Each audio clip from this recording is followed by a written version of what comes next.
Hello, j'espère que vous allez bien. Une des vidéos sans doute les plus importantes de cette chaîne, c'est du lourd, c'est parti, let's go. Hello à tous, vous l'aviez attendu, elle est enfin là, la prochaine partie ici qui va nous permettre de créer le smart contract de notre DApp de Mint. Ok, donc dans cette partie ici, on va créer le smart contract. Très simplement, en fait, j'ai déjà créé tous les codes, vous allez voir. Et puis ensuite, dans la prochaine partie, après celle-ci, on va créer très simplement le site de Mint. Alors, ce que l'on va faire, c'est déjà venir importer ici ce projet sur notre ordinateur. Donc, on va cliquer sur le bouton vert et on va cliquer là-dessus pour copier ceci. OK ? Ensuite, on va aller sur le bureau. Alors, bien entendu, le lien ici de ce repo sera en description de la vidéo, comme d'habitude. Et puis là, on va créer sur notre ordinateur un nouveau dossier que l'on va nommer NFT collection IA, par exemple.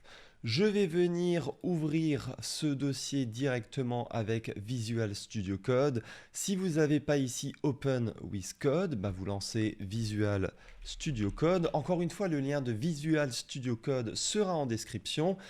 Par contre, il faut vraiment que vous ayez fait les deux premières parties ici de cette suite de vidéos qui vous permettra de générer avec l'intelligence artificielle vos NFT et ensuite à les uploader sur IPFS.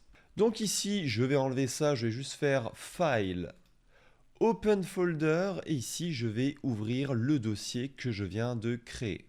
Super!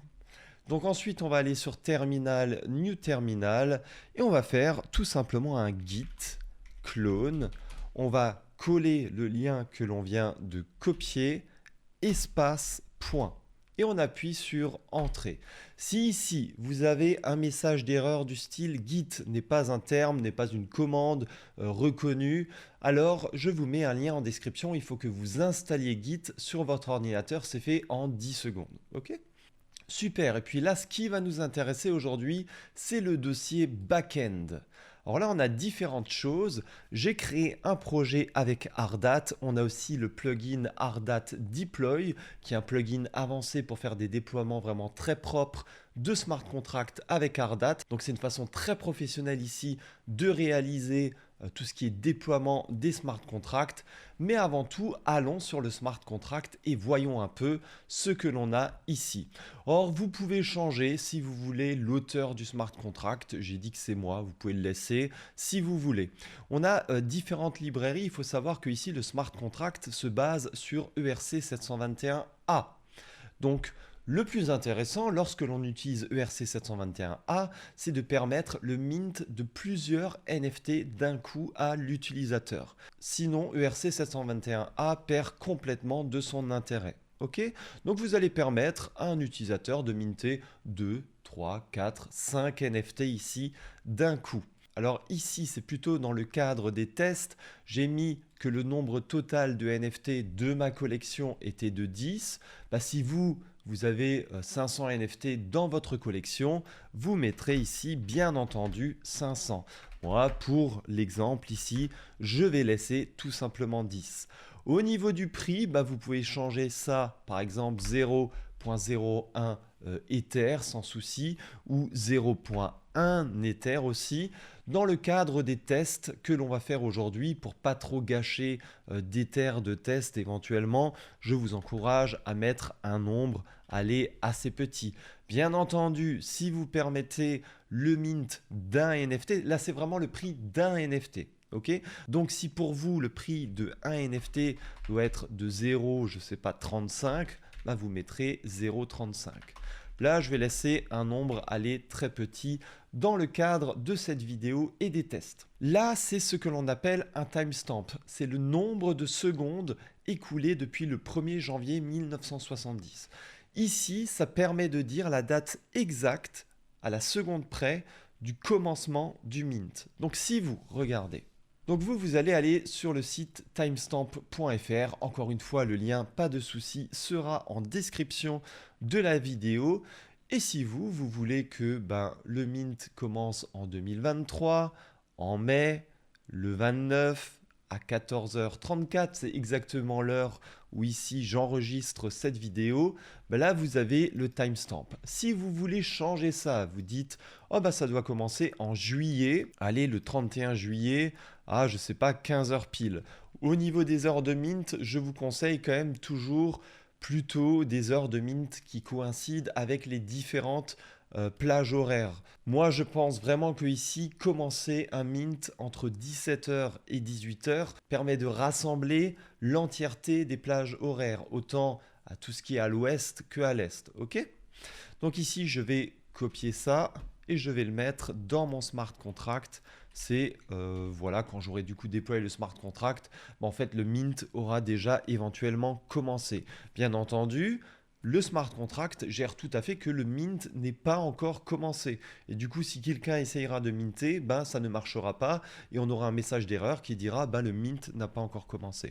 Donc ça, c'est pour retenir les liens IPFS des NFT.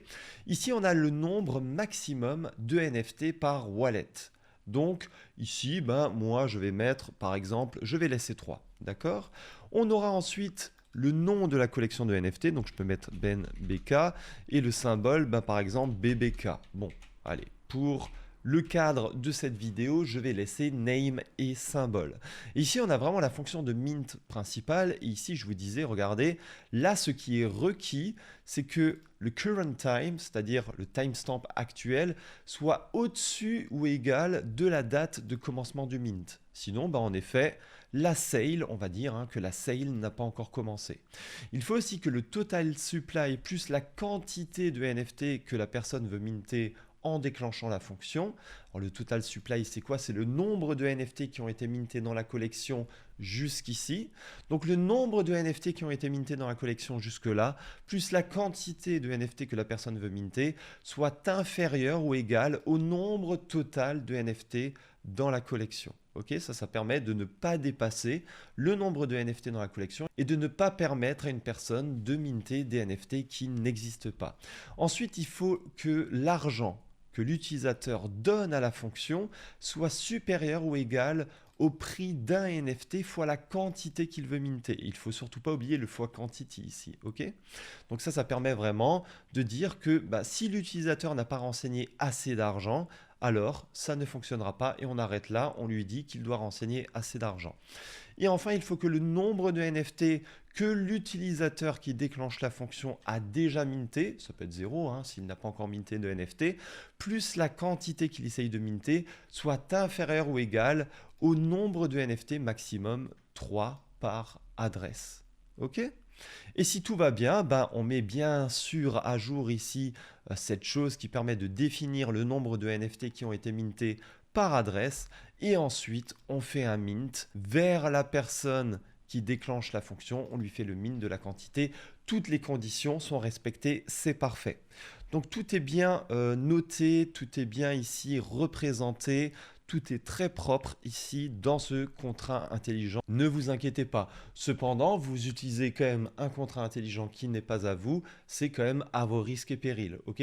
Je ne suis pas responsable si un hacker vient vous hacker le smart contract. Je ne sais pas par quel moyen. J'ai fait les tests que je vais vous montrer, les tests de sécurité. Je vais vous les montrer juste après. A priori, tout devrait bien se passer. Cependant, soyez quand même toujours prudent quand vous prenez le code de quelqu'un d'autre. Voilà.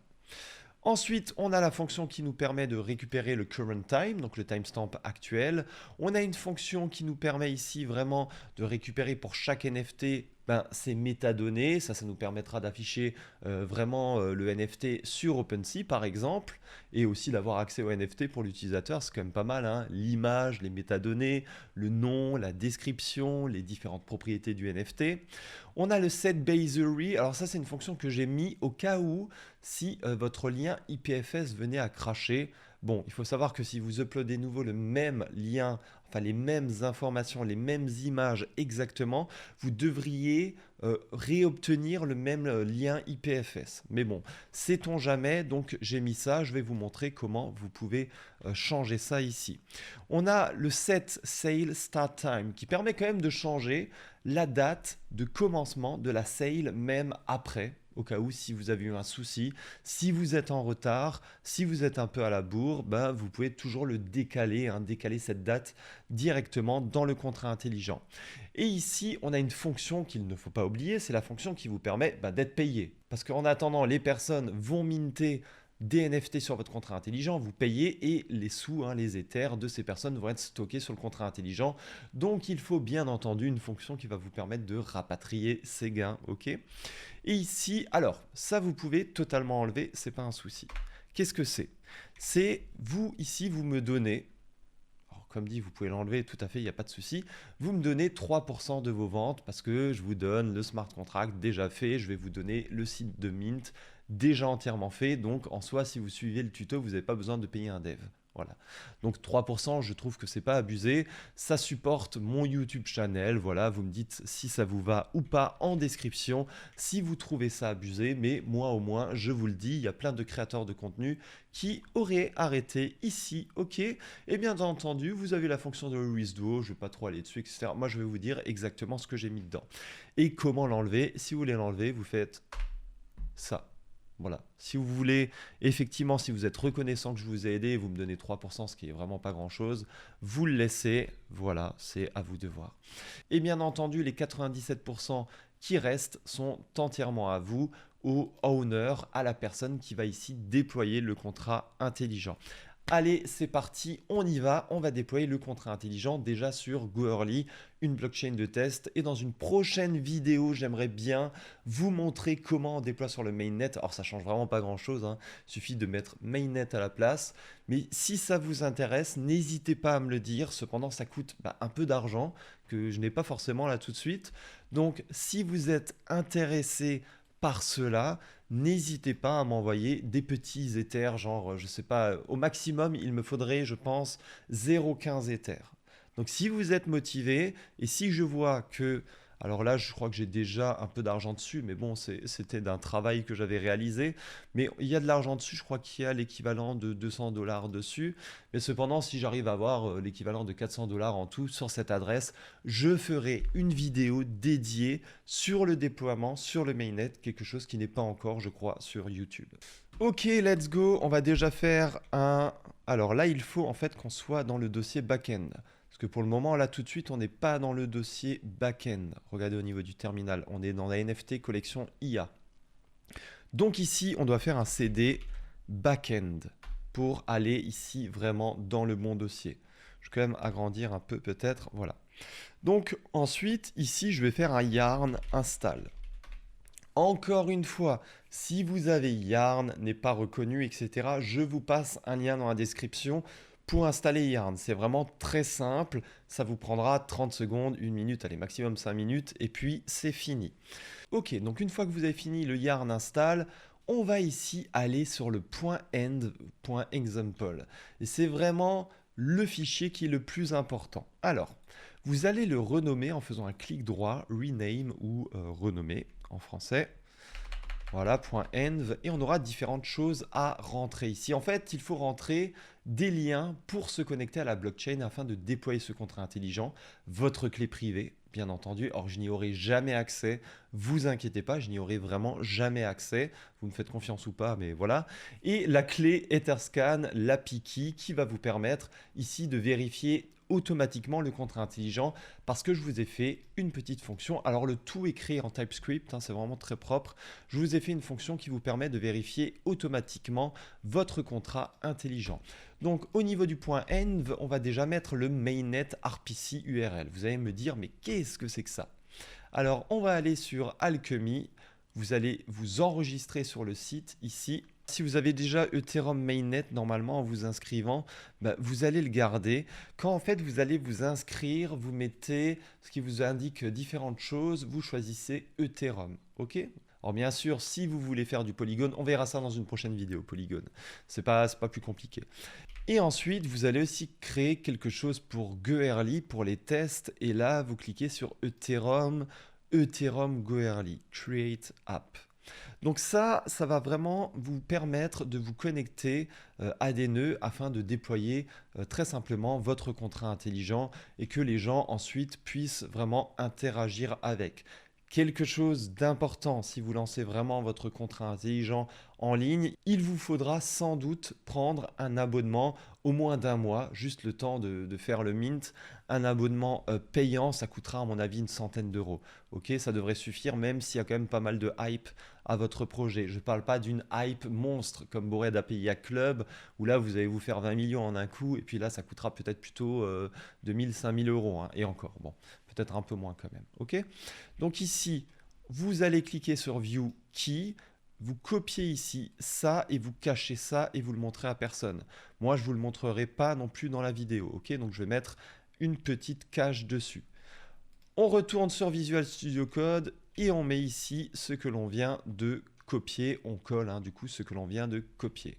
On enregistre en faisant un CTRL S. Si j'enregistre pas, j'ai le petit rond là, regardez. Mais si j'enregistre, avec CTRL plus S ou pomme plus S sur Mac, bah c'est bon, je n'ai plus le rond. Je retourne en arrière et je vais sur le Ethereum Girly que je viens de créer. Copier. Voilà. Pareil ici, je vais le mettre juste en dessous à ce niveau-là. Voilà, donc vous avez ici ce que l'on a copié du mainnet, ça du Goerli. Et puis là maintenant, on va devoir récupérer notre clé. Alors on va déjà récupérer la clé Etherscan. Allez, on parlera de la clé privée un peu plus tard. Donc ici, vous allez aller sur etherscan.io, le lien sera en description et vous arriverez sur l'écran suivant. Puis là, vous allez cliquer sur API Keys et puis vous allez vous créer ici une nouvelle API Key. Alors si on a déjà une, bah, vous la copiez tout simplement en faisant ça. Et puis voilà, on va enlever ça. On n'en a plus besoin, ça aussi, voilà. Et on va venir copier l'API Key ici. On n'oublie pas de faire un CTRL S pour enregistrer. Ensuite, vous allez aller sur MetaMask. Si vous ne l'avez pas, bien entendu, je vous mets aussi un lien dans la description pour l'installer. Vous allez voir, c'est très simple. Ça vous permet de vous créer un compte Ethereum très simplement. Donc ici, j'ai un compte Ethereum avec 5.55 Goerli de test. Qu'est-ce que ça veut dire? En gros, il faut que j'ai des Ethereum de test qui sont gratuits, je vous rassure. Et pour avoir des Ethereum de test, je vais venir copier mon adresse ici et je vais aller sur Google et je vais taper Goerli Faucet. Alors, si vous êtes sur Alchemy, vous pouvez récupérer des Goerli de test directement sur Alchemy. Mais ce qui marche aussi très très bien, alors ça prend un peu de temps pour les avoir parce qu'il faut les miner, c'est le Goerli POV Faucet ici. Donc vous allez coller votre adresse, dire que vous n'êtes pas un robot et faire le Start Mining. Ok. Et puis là, vous allez voir que vous allez avoir, au bout d'un certain nombre d'heures, qui peut être quand même assez long, mais bon, c'est comme ça, il faut bien pour faire les tests, 0.75 Goerli het de test, ce qui devrait largement vous suffire ici pour faire vos tests, d'accord? Et une fois que vous avez des Goerli de test, sur l'adresse, comme moi, vous allez devoir mettre votre clé privée dans le point env. Alors attention, la clé privée, c'est vraiment le mot de passe vers ce compte. Donc je vous encourage à créer un autre compte où il n'y a pas vos propres fonds en Ether dessus, ok? Juste question de sécurité. Comme dit, moi, je n'aurai jamais accès à votre clé privée. Je n'ai pas fait ça dans le programme. Les gens qui ont de l'expérience dans le code pourront regarder mon GitHub et vous dire dans les commentaires qu'il n'y a pas ça dans mon code, ok? Donc ici, je vais sur un compte que j'ai exprès ici créé pour cette vidéo, exporter ma clé privée. Pourquoi il y a besoin de la clé privée? Je ne peux pas dépenser des sous d'une adresse sans connaître la clé privée de cette adresse. Parce que pour établir une transaction, signer une transaction, il faut une clé privée. Et heureusement, sinon on pourrait dépenser les sous de n'importe qui sans avoir leur clé privée. Donc c'est tout à fait normal. Détail du compte. Et ici, exporter la clé privée. Vous mettez votre mot de passe de votre MetaMask. Ici, vous aurez votre clé privée, bien entendu, à ne donner surtout à personne. Vous donnez ça absolument à personne. Vous mettez votre clé privée là-dedans, vous enregistrez avec CTRL S et vous fermez ce fichier et on n'en parle plus. Voilà. Et ce que l'on va faire maintenant, on va pouvoir par exemple déclencher les tests avec un yarn ardat test pour voir si tout se passe bien. Ok, donc là on a une petite erreur, on va juste aller dans les tests, test unit, ok. Alors là, rien de spécial, hein. C'est juste que should not mint one NFT, ok. Ok, là en fait, le truc, c'est que dans mon smart contract, alors j'avais un peu corrigé, j'ai mis 0.01 Ether pour un NFT. Bon, vous mettez ce que vous voulez, mais en gros, ce que vous renseignez là, c'est un prix qui est considéré comme insuffisant. Là, en fait, je vais renseigner un prix insuffisant, et normalement, ça ne devrait pas minter si je renseigne un prix insuffisant. Donc là, si je mets un prix tout petit en Ether, qui est bien inférieur au prix qu'on me demande. Allez, je vais remettre 0.01 et que je relance mes tests. Là, effectivement, ça fonctionnera cette fois-ci. Je ne peux pas minter un NFT si je ne renseigne pas suffisamment ici, si je ne donne pas suffisamment d'Ether directement à la fonction. Je peux faire un yarn ardat coverage pour voir le coverage de mes tests, c'est-à-dire le pourcentage du code de mon smart contract qui était vraiment ici testé, et on voit 100%. Donc, j'ai fait les choses effectivement proprement. Et ensuite, on va déployer le smart contract sur Goerli déjà, et dans une prochaine vidéo, on va déployer sur le mainnet si effectivement j'ai des gens qui me passent un peu des Ethers de test, vraiment juste pour tester ça. Je laisserai les sous s'il y en a en trop, ou je les renverrai aux personnes, au prorata plutôt, on va faire ça, ouais. Yarn ardat deploy-network Goerli. Et on va déployer ici le contrat intelligent directement sur Goerli. Alors là, on établit la transaction de déploiement. Et ensuite, ça va attendre encore automatiquement 1 minute. Et ensuite, ça va vérifier le contrat intelligent. Vous allez le voir. On se retrouve dès que c'est terminé. Et on va tester le contrat intelligent pour voir si tout va bien. Donc là, ça a déployé effectivement le contrat intelligent et ça vient de le vérifier. Si vous avez une erreur, comme j'ai eu juste avant, hein, comme quoi soi-disant Etherscan API responds that the address does not have bytecode, vous redéployez tout simplement et puis ça fonctionnera très bien. Okay, des fois, Etherscan n'a pas le temps de comprendre. Pourtant, là, j'ai quand même fait en sorte qu'il ait le temps de comprendre, mais il arrive très rarement, alors ça ne m'est pas arrivé depuis des mois et des mois, que Etherscan, au niveau de son API, soit un peu long. Alors là, on va cliquer là-dessus. OK, follow. OK, open. Contrôle plus clic pour aller dessus. Super, on a notre contrat intelligent sur la blockchain Goerli. Et puis, il est vérifié. Donc ici, on va aller sur nft.storage. Je vous rappelle que l'on avait uploadé les NFT. On va renseigner le lien IPFS maintenant directement ici. On va renseigner le lien IPFS directement au smart contract. Or, certains d'entre vous vont me dire, mais pourquoi tu ne le fais pas directement dans le constructeur? C'est un choix. Là, c'est juste que j'ai préféré faire comme ça pour le coup. Donc, je vais copier le CID. Attention, pas des images, mais des fichiers JSON. Vous saurez de quoi je parle si vous avez regardé la vidéo qui s'affiche juste là. Allez, go. Je vais copier ça. Et ici, je vais aller dans Write Contract. Je vais écrire dans le contrat intelligent. Je vais me connecter avec l'adresse qui a déployé le contrat intelligent, donc l'adresse ici vraiment de laquelle j'ai pris la clé privée, ok, donc ici c'est bien cette adresse, super. Et je vais faire un set base URI. Et là je vais mettre IPFS, je vais faire double point slash slash, je vais coller le lien, le CID IPFS, et je mets encore un slash. N'oubliez pas ce slash à la fin. Je vais faire un write. Ok, super. Confirmer. La transaction sera validée et ça devrait me changer ça. À savoir que pour la suite, si vous voulez changer le set sale start time par un autre timestamp, si vous êtes un peu foiré, il faudra ici déclencher, vous connecter encore une fois directement ici vraiment au contrat intelligent sur Etherscan et ensuite venir changer la valeur ici dans set sale start time. Ok. Donc ici, je peux désormais normalement minter des NFT. Bien sûr, dans une prochaine vidéo, on fera vraiment un site de mint très simplement. Encore à l'image de cette vidéo, je vais déjà vous fournir le code. Donc, mint payable amount ether, le nombre d'ethers que je vais renseigner.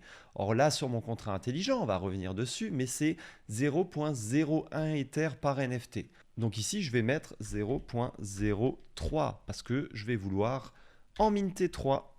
Right. Et je vais minter ici 3 NFT et on va voir si ensuite on les voit sur OpenSea. Pour cela, on va sur le site testnet OpenSea, testnet.opensea.io. Encore une fois, tous les liens sont en description. Et on va se connecter ici avec l'adresse avec laquelle on vient de minter, l'adresse qui est aussi la propriétaire du smart contract. On va sur le profil. Alors, est-ce qu'on aura déjà les NFT ou pas? On attend. Et ici, on les voit en effet apparaître. Ok, alors ça, je ne comprends pas trop non plus. C'est une erreur à mon avis parce que c'est un peu trop tôt. Il faut laisser le temps vraiment à OpenSea. Donc, ce que je vais faire, c'est que je vais aller nouveau sur mon profil. Si vous avez cette erreur, et vous allez sur créer ici. Voilà. Et là, vous allez cliquer là-dessus. Super.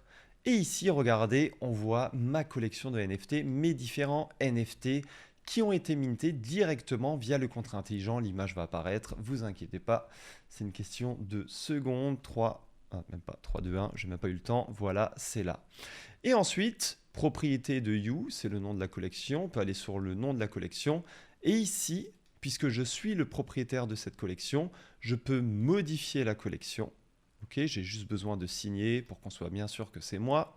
Et on peut changer le name Chromatic Robots. Super. Là, je mets une description. Ok. Là, vous mettez des catégories, etc. Ici, mettez covered, c'est mieux. Et bien entendu, vous pouvez ensuite ici save la collection. Dans illustration ici, vous pouvez mettre des logos, etc. Bannières et surtout dans revenus, vous pouvez mettre une adresse ici. On va ajouter une adresse, voilà.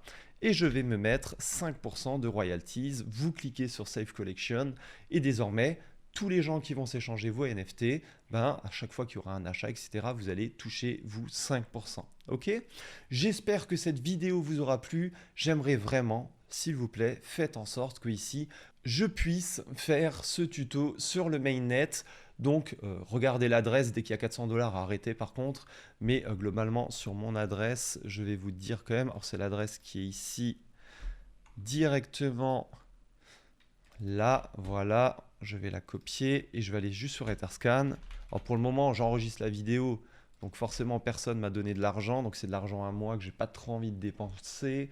J'ai 0.09 Ether. Si on arrive à 0.25 grand max, je fais la vidéo où je vous montre comment déployer sur le mainnet. Voilà. Merci d'avoir regardé jusqu'au bout. N'hésitez pas à liker, commenter, partager et on se retrouve très bientôt dans la vidéo sur le site de Mint. À très bientôt. Ciao, ciao.